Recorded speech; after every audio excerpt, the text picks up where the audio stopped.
Angie, this is Greg Frank. Could you respond?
All right, good evening, everyone. For the record, my name is Angie Brewer, and I'm a senior planner. Oops. Angie, this is Greg Frank. Could you respond? Can you hear me? I can hear you, but can you hear me? Can you hear me now? I can hear you, but I just want to confirm that you can hear me. Yes, I can hear you. All right, I have a technical question for your host. I'm receiving a message when I start the video. It says you cannot start your video because the host has disabled it. I have not had that before. I'm using a different machine tonight. She's working on it right now. Thanks for letting us know. Can you try it now? Sure. There we go. Thank you. Angie, before you start, I'd like to make a couple comments and I'm going to turn it over to you. Okay, sounds great. All right, for all of those of you who are in attendance tonight, this is the start of the hearing is going to be slightly different than it's been if you've been with me in the past couple hearings. The applicant and the appellant's representatives are aware of a memo that I received today from Ms. Brewer, and I'm just not sure how many of the rest of you are in fact aware of that memo. And I want to make sure that we take just a few minutes to have her go through that memo so that everybody is on the same page. And if there's any additional assistance she needs with that, then she can ask for that before anyone else speaks. So whether you're applicant or appellant or just want to testify tonight, I'd ask that you be patient. I'd like to go through Ms. Brewer's comments and any other comments from staff before I open up with my own comments and ask for help. So with that, Ms. Brewer, the floor is yours. Thank you, Mr. Hearings Officer. I want to make sure I don't have an echo with two systems here. Do I sound all right? You sound fine to me. Okay, thank you. And I also want to verify whether or not you'd like me to go through the Zoom participation instructions before I head into that memo. If possible, I'd like you to do an abbreviated Zoom, if possible, because I'm more concerned right now with the discussion of the memo. If we have to come back to the Zoom instructions, I'm okay with that as well. So I'll leave that up to you. Okay, thank you. So I will just briefly, I'll ask the videographer to please put my PowerPoint on the screen, and I believe I'll be able to toggle down here just quickly to a couple of slides about how to raise your hand in Zoom if after we go through, get to the right slide. If after we get through this memo discussion and someone needs to raise their hand, I just want to make it very clear that there's a hand symbol at the bottom of your screen there. So if you are participating with a computer or on a smart device and you see that and the hearings officer asks you to raise your hand, that's where you will press. If you're participating by telephone, please remember that you may need to dial *6 to take yourself off of mute to be heard. And so I'll remind you again as we get there. So the memo that our hearings officers pointed to was developed by staff today. And because not everyone has had a chance to see it, I think it might be best if I just read it onto the record. It is available on our website now and has been provided to the hearings officer, the appellant, and the applicants by email. But it's a memo dated today, and it is addressed to the hearings officer and to files 247-21000637 TP 948A and files 247-21000537 SP and the associated appeal file numbers of 998 and 1009A. I also want to make it clear to everyone that the discussion that follows this memorandum, I will be taking notes and producing a subsequent memo to make sure that it is all captured onto the record for both files and the subsequent appeal files. So the subject matter of this memorandum is to request the hearings officer to address a typographical error and a procedural defect as it pertains to both files. So I'll just start reading from here.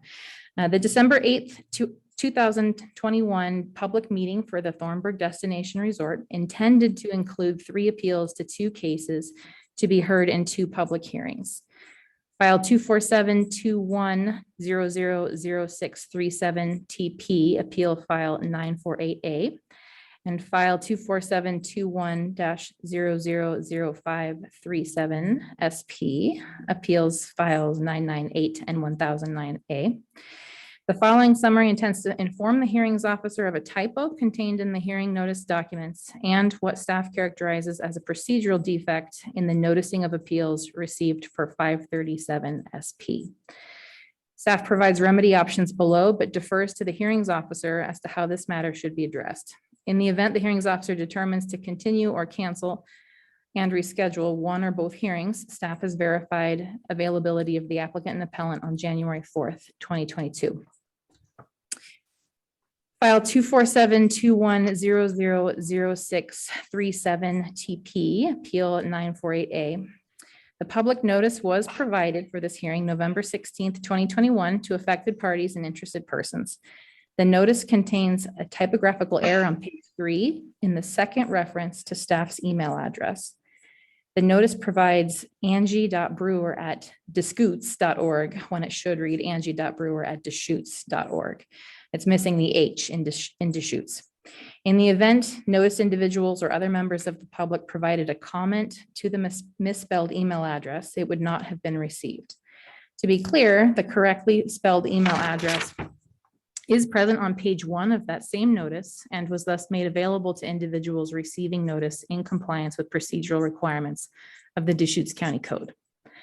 Staff requests the hearings officer specifically address this matter in the course of the hearing. Staff believes multiple remedies exist, including but not limited to the following options: acknowledge the typo and maintain the hearing proceedings as scheduled, or cancel and reschedule to allow for a corrected notice, or continue to allow for a corrected notice and or additional comment, extend the open record period to allow for outreach and additional comment, or any other action determined to be sufficient by the hearings officer.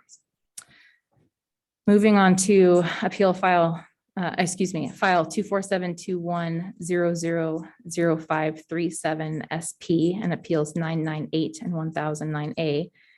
A public notice was provided November 16th, 2021 to affected parties and interested persons for appeal 998A. The notice contains the same typographical error noted above. Staff requests the hearings officer acknowledge the error on record and take any action deemed necessary to address it. And that's the first item of concern. The second is November 16th is limited specifically, and I'm adding a few words here. The November 16th notice is for appeal 998A, and no notice was mailed for appeal 1009A. The county's website for public meetings provides a publicly available meeting agenda that references both appeals. It was published December 1st, 7 days prior to the hearing. However, Deschutes County Code Chapter 22-24030 requires a public notice 20 days before a public hearing. DCC Chapter 22-32025 requires consolidation of multiple appeals to one file into a single hearing. A notice of consolidated hearings was not produced or provided. Staff finds DCC procedural obligations to hear the appeals to 537 SP have not been satisfied. Staff requests the hearings officer specifically address these matters on the record. And staff believes multiple remedies exist, including but not limited to the following options. It's the same list as I read previously, but I'll read it again onto the record.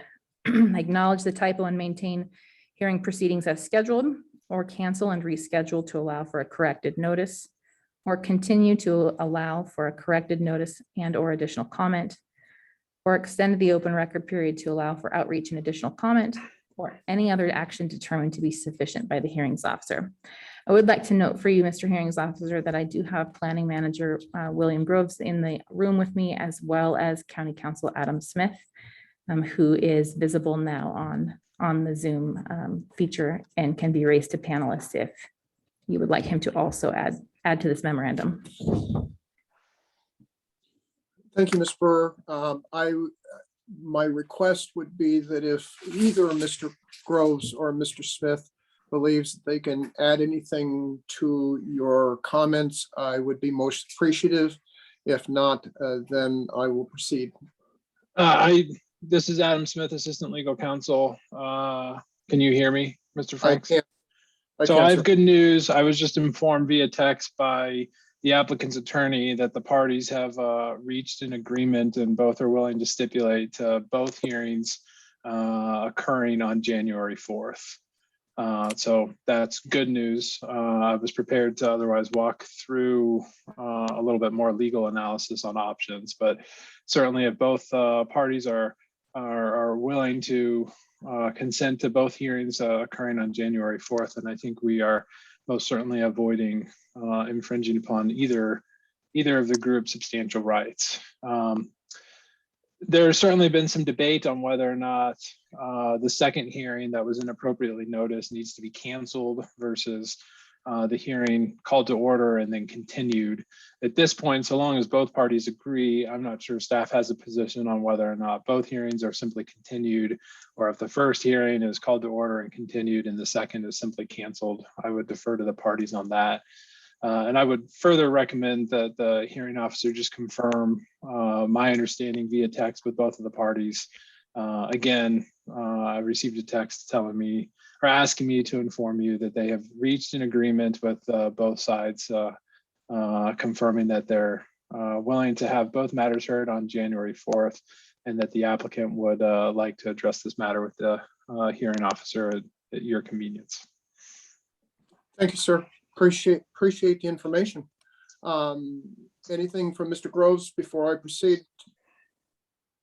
He is shaking his head no. Thank you.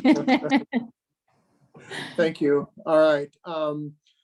What I would like to do now, and it may seem a little bit odd in the order, but I'd like to first, is Mr. Kleinman representing the appellant or appellants in this case? And if so, can he be elevated so that he can testify? Mr. Kleinman is present and we are elevating him to panelist status right now. Thank you. Following Mr. Kleinman, I'm going to ask if there is anyone else representing on the legal capacity any of the appellants.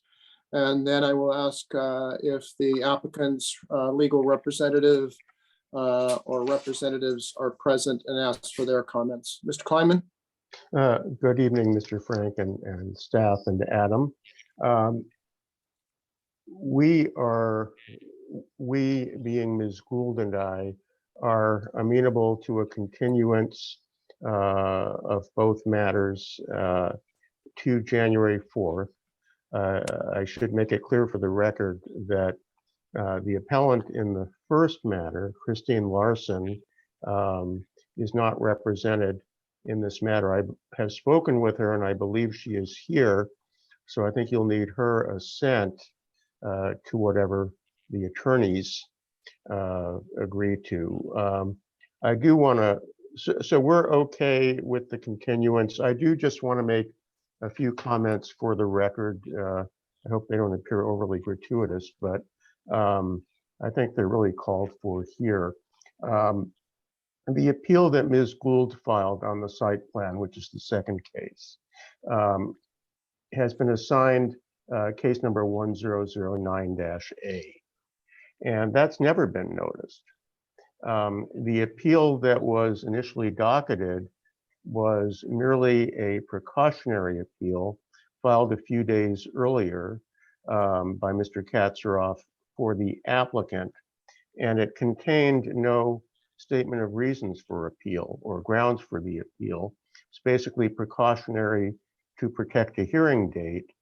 And then the county went ahead and sent out notice the same day before the time had even expired for appeals to be filed. And my client feels, and I agree, that that was highly inappropriate and special courtesy that was not properly granted, that should not have been granted to the applicant. But as I stated, we are willing to stipulate to continuing both matters to January 4th for hearing.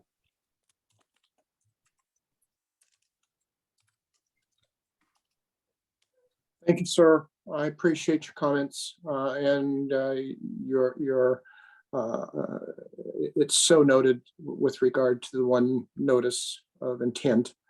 I acknowledge that. Okay. Is Ms. Larson here? And if so, can we elevate her to status where she can testify? Thank you, Mr. Kleinman. Thank you. Ms. Larson has just been elevated to panelist.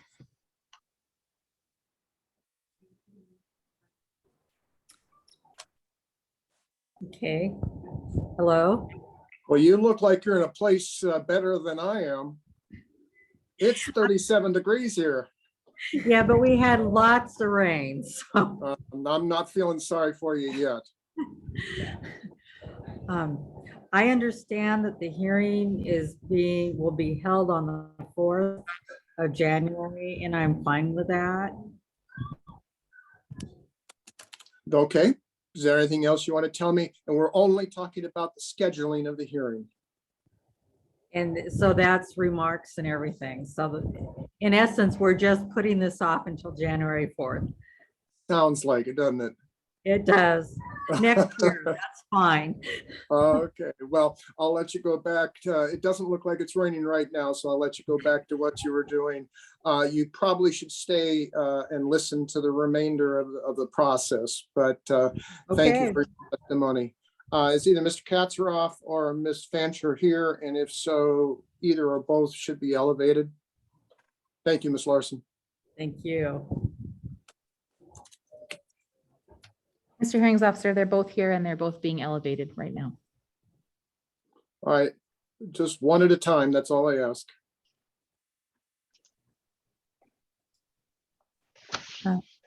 I'm here. Go ahead, sir. For the record, Ken Katzeroff, Schwabe, Williamson, and Wyatt for the applicant. We are obviously okay with the January 4th date to continue both hearings.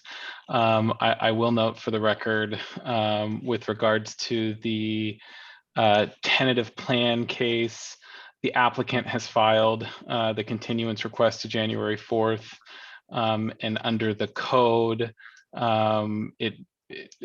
DCC 2224-140A, it must be granted. We are entitled to it. We were in theory, potentially going to withdraw that request, absent some agreement to move the entire proceeding for both cases to January 4th. It sounds like all parties are in agreement. So assuming the hearings officer is as well, we can proceed as one big happy family and one big happy proceeding.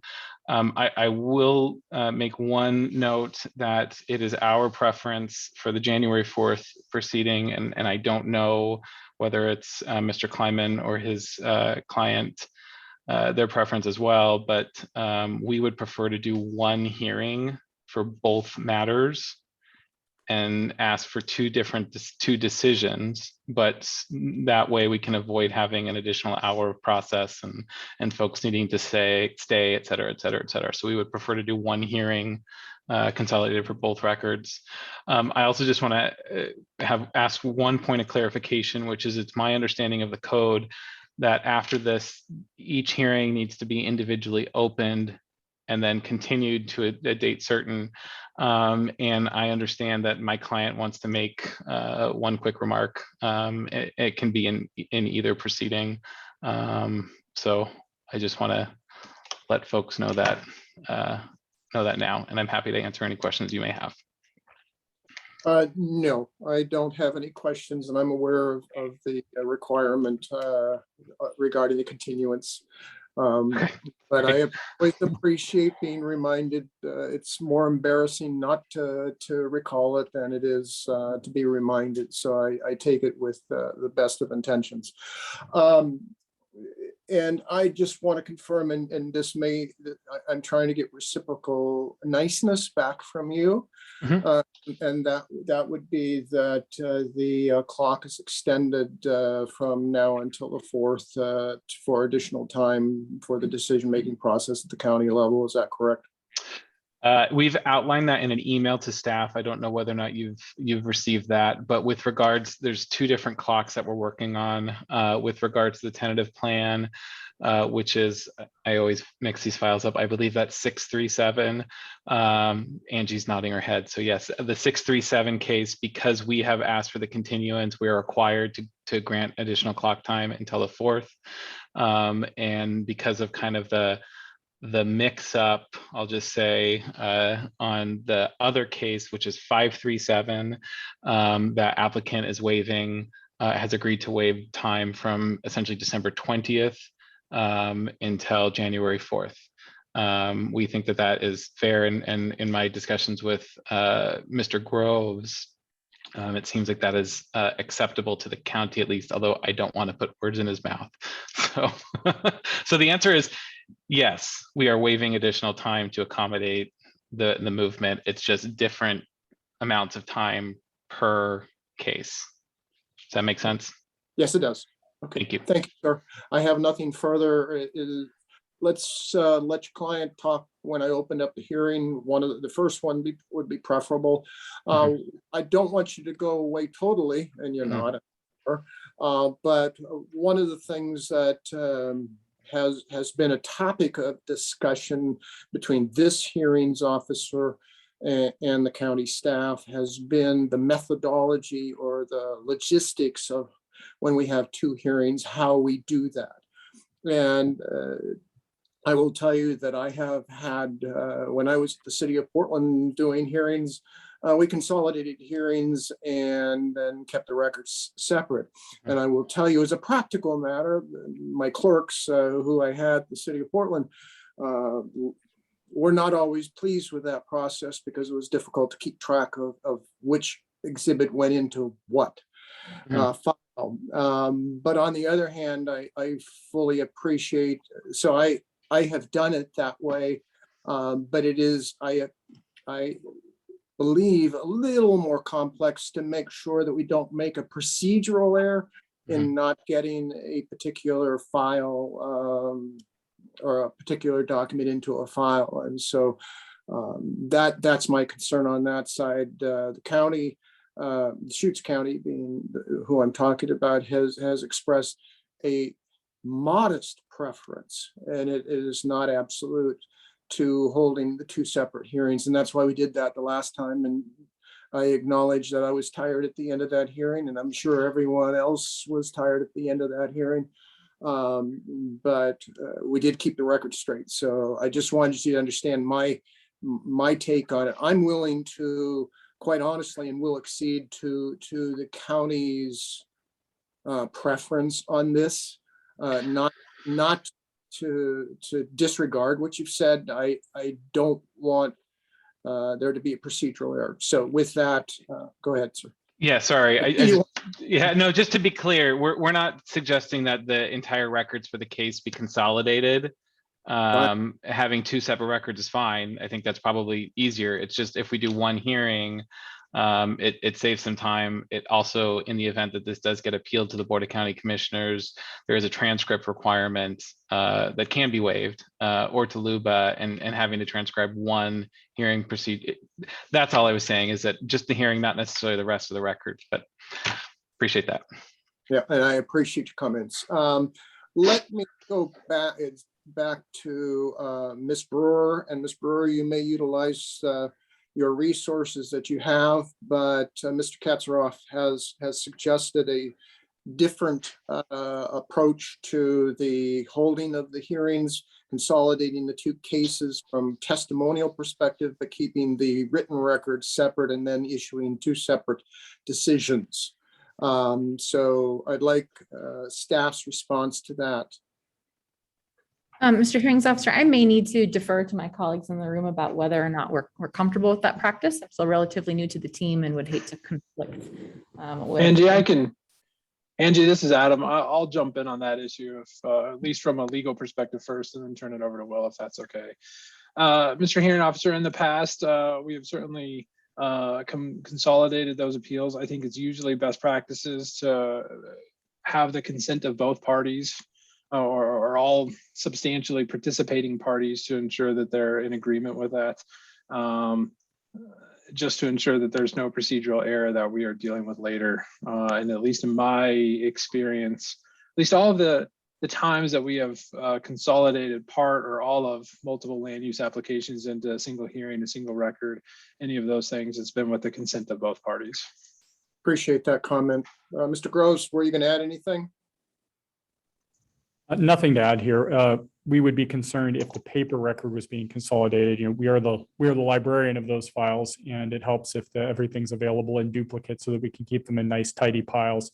But to the extent that the in-person or a Zoom hearing is consolidated to discuss all topics during a single hearing event, that's fine by us.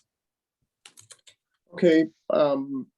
Is it adequate if I give an instruction during the hearing, and I will do so both today and January 4th, is it adequate that I instruct to folks, if they want things in both records, they must submit documents into both records? Would that satisfy that last comment that you made, Mr. Gross? Yes, that would. Okay. So I'm going to go back to Mr. Kleinman.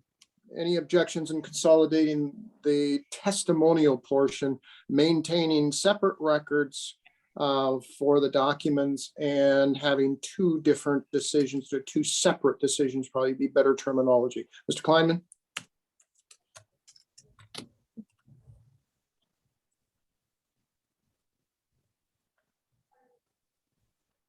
Mr. Kleinman, you're on mute.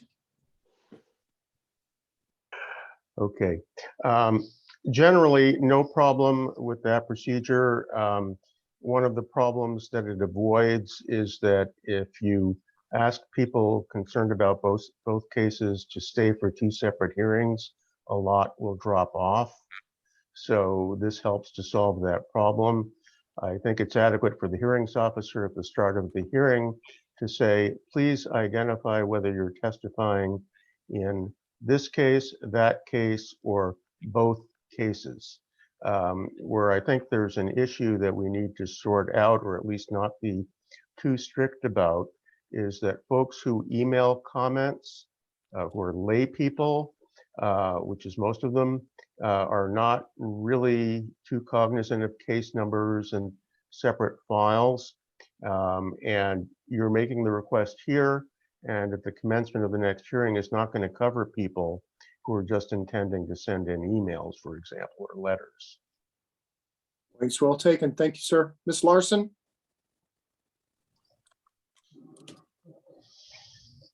She's on her way.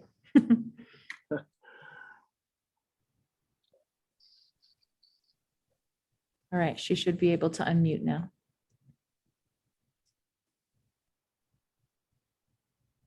Okay, I'm back. Did you understand my question? And I did. And I also agree with Jeffrey that we don't understand all the file numbers, but shortening the meetings so more people stay and attend is great. Thank you. All right, I take your comments, and we'll talk about that in just a sec. Thank you so much. What I'd like to do is ask Ms. Brewer a question just in clarification.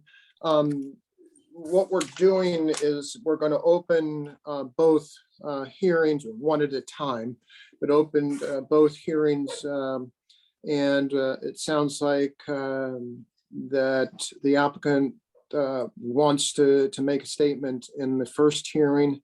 What I would be concerned about is whether I'm trying to go down your bullet points. And so the third bullet point says continue to allow for corrected notice, excuse me, corrected notice and or additional comment.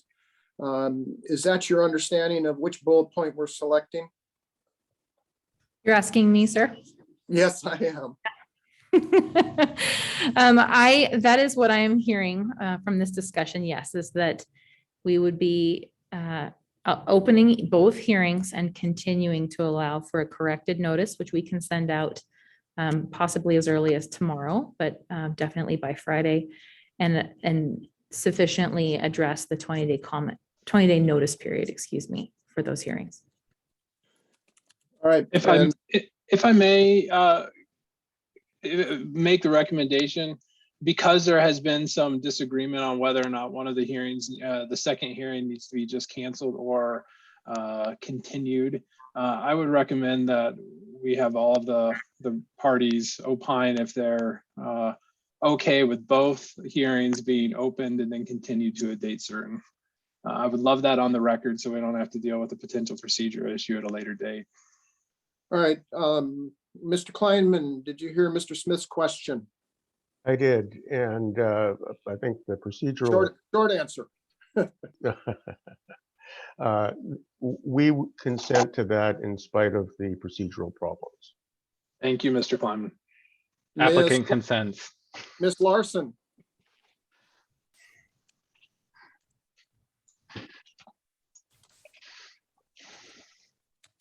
Back.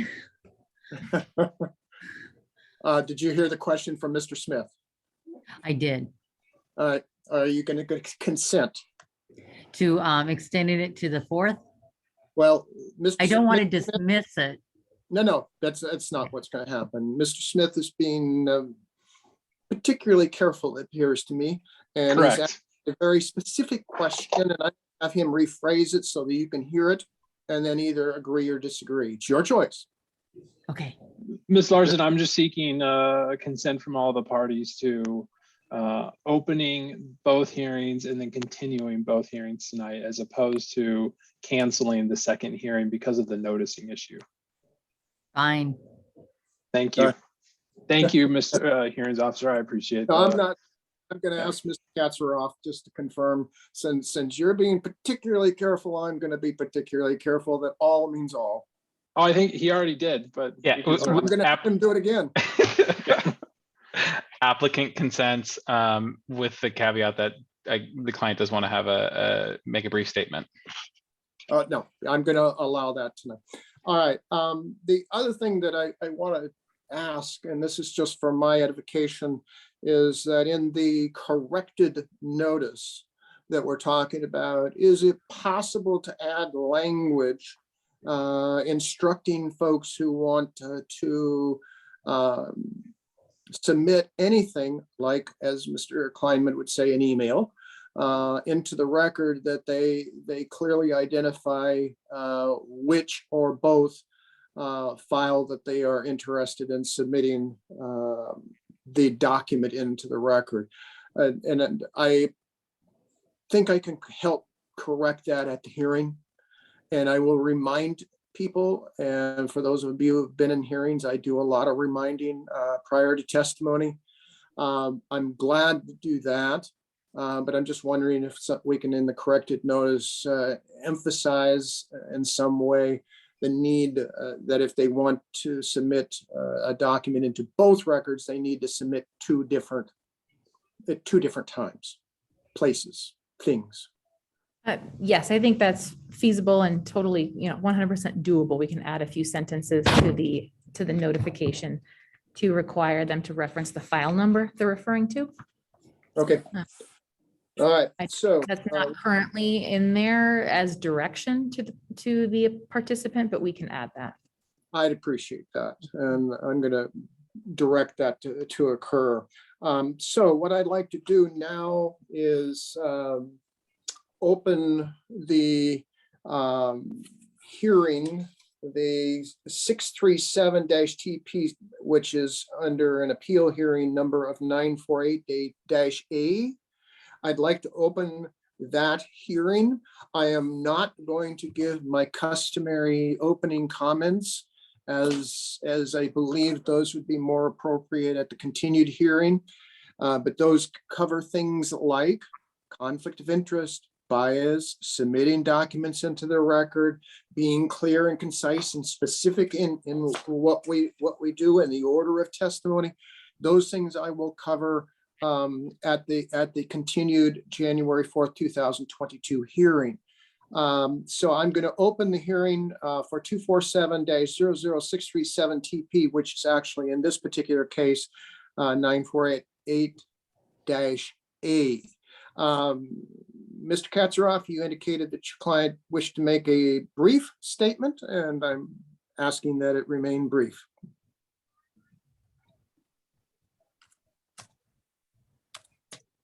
Can he be elevated, please, Angie? Oh, yes, thank you. Thank you.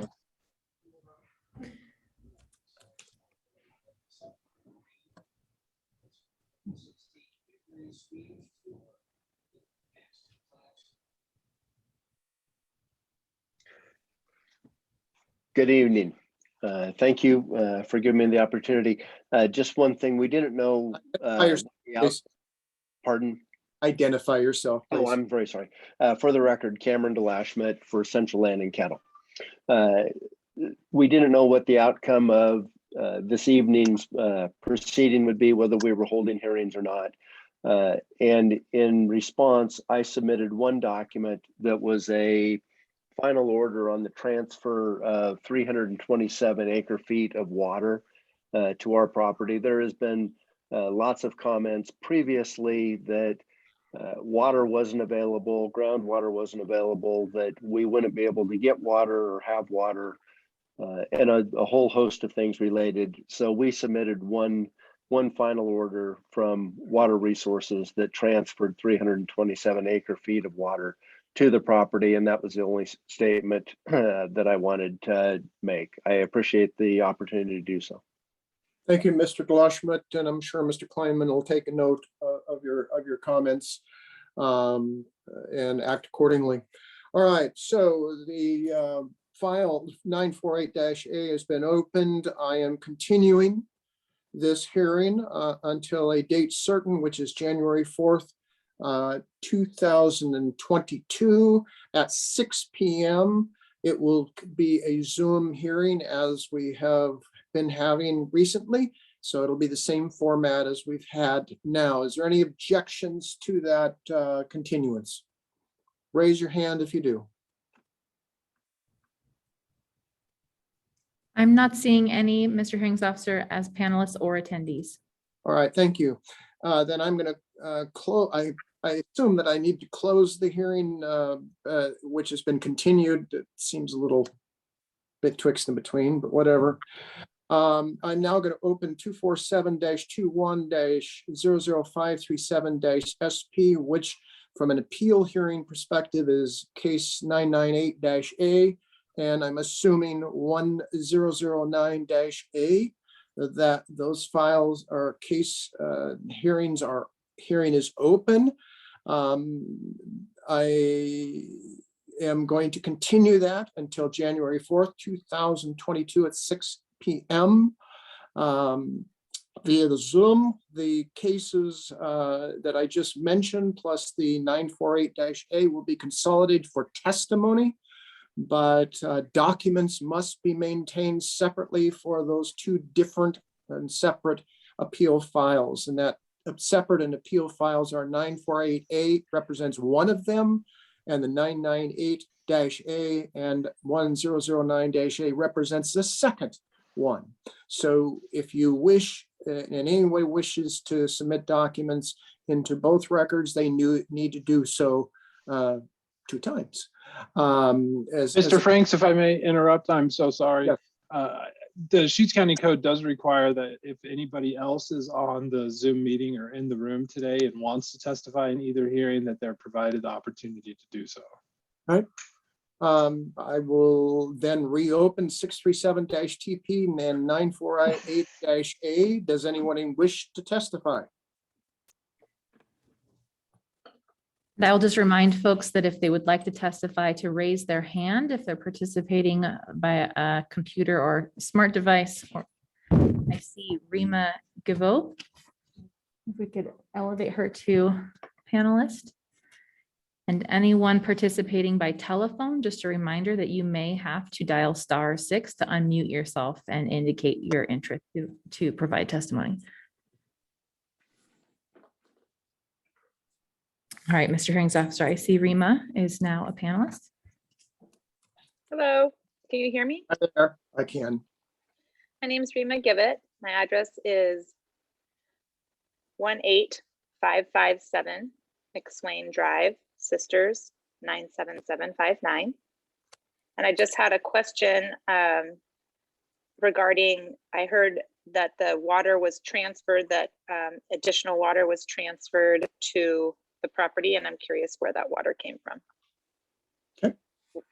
Your testimony is so noted. And if Mr. Delashmet wants to respond, I will give him an opportunity to do so. But if not, then, and I know this sounds harsh, but I'm going to ask you to take a look at what's been submitted in the record and whatever. I'm not trying to be disrespectful. If he wishes to respond, he can. But this isn't a back and forth discussion in most cases. But thank you so much for your testimony. All right, anyone else? I don't see any other hands raised, and I don't see any telephone lines identified. All right, so I'm going to take Ms. Gibbet's testimony for both cases on the 948-A and the second one, which is confusing, but it's 998-A. I'm going to call it /1009-A, the other one. I'm going to enter her testimony in both of those cases. The case number 998-A and 1009-A remains open. I have continued it to January 4th, 2022 at 6 p.m. And is there any further discussion on that second case? Anyone wish to testify in that second case? Seeing none. All right. Mr. Smith, I appreciate your reminder. I'm going to double check. This is the last call, as they say. Ms. Brewer, sorry about it, but does anyone have any final comments on either the 948-A or the 998-A or 1009-A? Any testimony that you wish to give, I need to know about right now. Seeing none. All right, with that, then we will all get back together in January on the 4th at 6 p.m. We will have a consolidated hearing for both cases, both appeals cases. Ms. Brewer is going to make sure that the notice is modified slightly to notify people that how they should submit documents into one or both files. With that, then, if I don't hear anything else from Ms. Brewer or staff, I'm going to close the 998-A 1009-A hearing. Nothing from staff, sir. All right. So with that, then all hearings, both the 948-A, 998-A, 1009-A are now closed for this evening, but they are continued as instructed earlier. I look forward to seeing you all and hearing your testimony and reviewing your documentation in these cases. Thank you for participating. We will close. Thank you.